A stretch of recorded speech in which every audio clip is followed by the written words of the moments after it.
And Gore, we've talked about how the right, prior to his inauguration, has tried to destabilize Barack Obama. You and I have discussed this before, but now we see the end result of a 2-year campaign to convince the American electorate that their own president is an enemy of the country. Enemy alien. From either Kenya or another planet. Mm-hmm. I know that it's your view that this is obviously not only not accidental, but it is a through line that goes not just to Karl Rove and the Republican Party, but goes to the kind of attitude that we've seen around the world in countries like South Africa. Can you talk about how you see this in a larger context? Well, South Africa is raising the ante a little bit, wouldn't you say? Libya?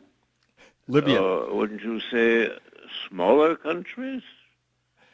Like Sudan? I mean, come on. We are now a banana republic. And face it out there, you listeners.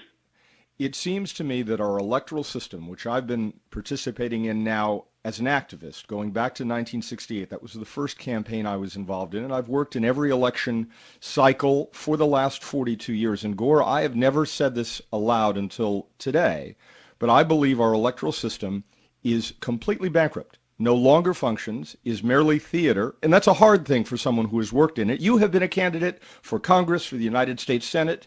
Tell me, am I wrong? Of course you're not wrong. I mean, there is, American optimism. I mean, a country that school teachers, when I was young, were talking about American exceptionalism.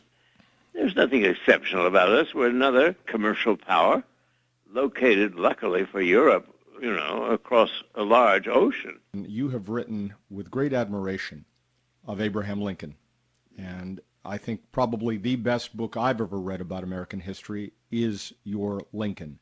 Having said that, I've come to question, and it's a difficult question to ask and answer, whether or not Lincoln was wrong, whether Lincoln's fervent prayer that no matter what, we had to preserve the Union, that perhaps now, with the benefit of 150 years of hindsight, that was the fundamental mistake. What, to preserve the Union? Preserve the Union. Had those states been allowed to go, would we be in a different place? Would the republic that had survived the departure of those states been a very different and perhaps stronger one today?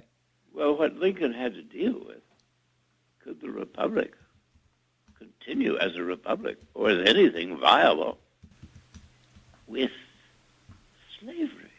We had slavery in the Constitution of the United States. People had rights to own other people. Now, that's not a good thing.